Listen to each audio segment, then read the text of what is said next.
All right, so today we're diving into something that sounds a little, futuristic, to say the least. We're talking about the rise of the Chief AI Officer, CAIO for short. Because every good C-suite needs a cool new title, right? Right. But all jokes aside, you've been digging into this whole CAIO thing, and it seems like AI is becoming a pretty big deal, wouldn't you say? Absolutely. It's not just buzz anymore. It's really transforming how businesses work. Yeah. And we've got this article you sent over that I really want to dig into today because it really promises to kind of like pull back the curtain on this whole CAIR role. And the first thing that jumped out at me is, it's a pretty bold prediction. It basically says that by 2025, having AI in your business is going to be as normal as having, a website. Yeah, and maybe even more essential in a way. Okay, so you're saying my local bakery is going to have an AI strategy in a couple of years.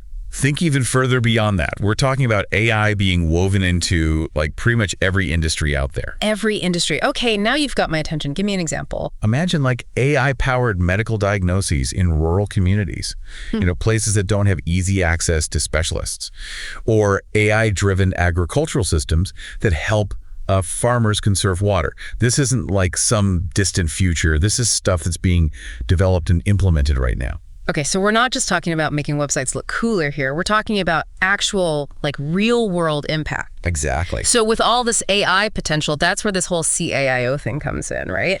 To kind of wrangle it all, make sure it doesn't go off the rails. Well, hopefully it won't come to that. But yeah, you're right. The CIO is emerging as like this crucial role to navigate this whole new world of AI in business. Okay, so walk me through this a little bit. When we talk about a CIO, is this just like a fancy new title for a CTO, a Chief Technology Officer, or is this something completely different? It's definitely a different beast. And the article does a good job of making that distinction. Remember a few years ago when everyone and their mother was trying to hire a chief data officer, a CDO? Oh yeah, it was like the Wild West of data for a while there. Everyone had it, but nobody knew what to do with it. Exactly. And in some ways, the CIO is kind of similar, but with a much, much broader scope. It's not just about managing data. It's about strategically applying AI to, actually achieve business goals, whatever those might be. So less about being a tech whiz and more about being a strategist who also understands AI. You got it. Okay, that's starting to make a little more sense, but it also sounds like a seriously tough job. So let's break down exactly what a CAIO actually does. This article lists 7 key responsibilities, and honestly, some of them sound a little intimidating, I'm not gonna lie. Yeah, it's not for the faint of heart, but that's what makes it so interesting. All right, so responsibility number 1, setting the AI vision for the company. So we're not just talking about picking out the coolest new AI software here, right? Right, it's way more than that. It's about really looking at the big picture. Yeah. What are the company's goals? Where are they trying to go? And how can AI help them get there in ways they haven't even thought of yet? So it's like having a crystal ball, but instead of vague predictions, you've got algorithms and data to back it up. Exactly. A CIO needs to be able to say, okay, this is where our industry is headed. These are the potential opportunities. And oh yeah, these are the threats we need to be ready for. And then they've got to figure out how AI can help the company not just adapt, but actually become a leader in their industry. Okay, that is a lot of pressure. No wonder they get paid the big bucks. All right, responsibility number 2, driving AI research and development. What does that even look like in the real world? Well, it's definitely not just about buying some AI software and calling it a day. Right. We're talking about potentially leading teams that are developing their own algorithms, like cutting edge stuff, partnering with universities, maybe even creating entirely new AI systems that are custom built for their industry. Hold on, are you telling me some companies are building AI from scratch? I thought that was something only Google did. It's becoming more common, especially in industries with very specific needs. Let's say you're a company that, specializes in underwater exploration, right? The AI tools you need to analyze all that deep sea data, they probably don't exist yet. So you've got to build them. That's amazing. Talk about a challenge. Okay, responsibility number 3. And this one seems like it could be a logistical nightmare managing AI-powered transformation across different departments. That's a big one, for sure. That sounds like herding cats, but the cats are all data scientists and engineers. Yeah, it definitely takes a special kind of leader to make that happen. Because it's not just about telling people, hey, start using AI now. You've got to understand how AI can work for each team. Yeah. And then you've got to work with them to find solutions that actually make their jobs easier, not harder. Right, because AI shouldn't be the problem. It should be the solution. Exactly. Okay, responsibility number 4. And this one seems especially daunting in today's job market building and leading those AI teams. Yeah, that's a big one. Because finding people who actually understand this stuff, it's like trying to find a unicorn, right? It's definitely competitive out there. So how does a CAIO even begin to compete in that kind of environment? Is it all about those big salaries? It helps, Yeah. but it goes deeper than that. Top AI talent, they're looking for more than just a paycheck. Yep. They want to work on projects that excite them, projects that are actually going to make a difference. They want to be part of a company culture that values innovation, where they feel like they can actually, spread their wings a little bit. So it's about creating an environment where people actually want to show up every day, not just punching the clock. Exactly. And that can be tough, especially for bigger companies. For sure.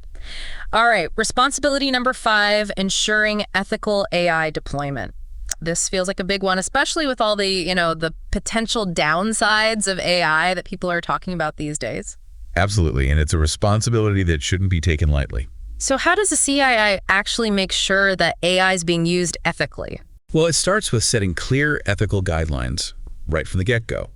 And then you've got to make sure everyone on the team understands those guidelines and is actually following them. So you need to have rules in place. You need rules, you need protocols for data privacy and security, and you need to make sure that any AI system that's being developed is, fair, unbiased, and actually transparent. So you can't just build AI because it's cool. You have to build it responsibly. Exactly. And that means being aware of the potential biases that can creep into algorithms, thinking about the ethical implications of things like data privacy, and constantly monitoring and evaluating to make sure that those ethical standards are actually being met. It's not a one-time thing, it's an ongoing process. Okay, so ethical AI, check.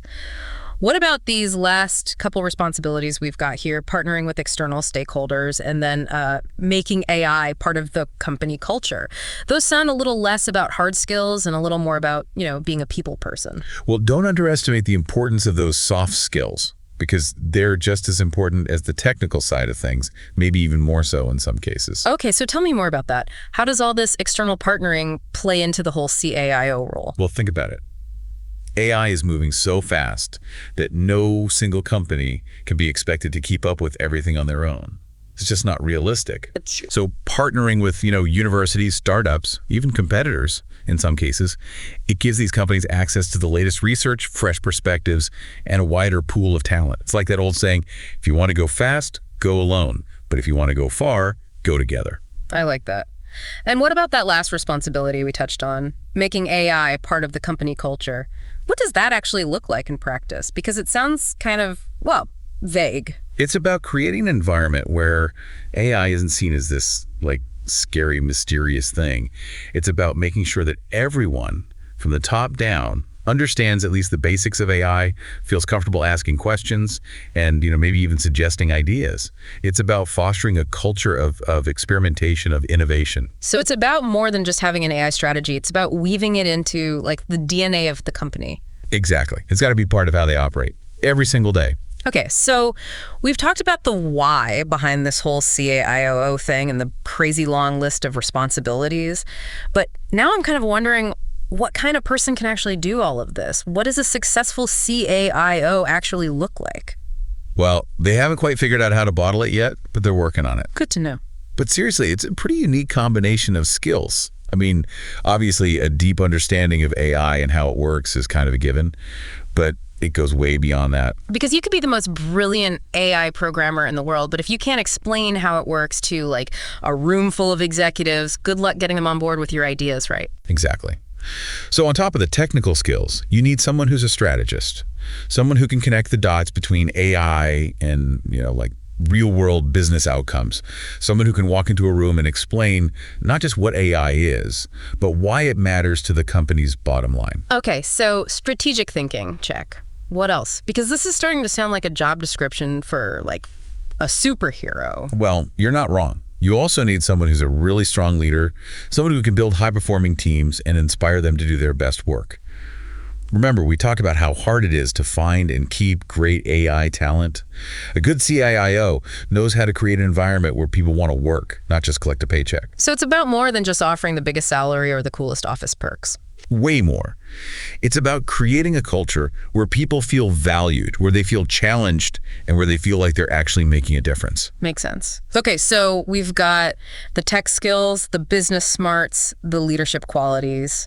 Anything else? Because I'm starting to feel a little underqualified for this whole CAIO thing. One more thing, and this one's non-negotiable, ethical judgment. Okay, tell me more about that. A CIO isn't just responsible for building AI systems at work. They're responsible for building systems that are ethical, that are responsible. They need to understand the potential biases that can sneak into algorithms. They need to be thinking about data privacy, security, all of that. They're not just shaping the future of their company, they're shaping the future of how we interact with technology. No big deal. No pressure at all, right? Yeah. Right.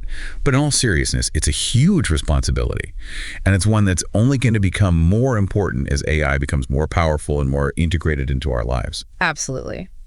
So as we start to wrap things up here, what's the one big takeaway you want listeners to walk away with? Why should they care about any of this, even if they're not planning on adding Chief AI Officer to their resume anytime soon? Because AI isn't just some futuristic fantasy anymore. It's here, it's changing everything, and it's only going to get bigger and more impactful. And whether you're a CEO, a student, or just someone who uses technology every day, understanding how AI works, the opportunities it presents, and the challenges that come with it, that's not just a good idea, it's essential. I couldn't agree more. Well, this has been an eye-opening deep dive for sure, and I think you've given our listeners a lot to think about. So until next time, keep exploring, keep learning, and who knows, maybe we'll all be working for a CAIO sooner than we think.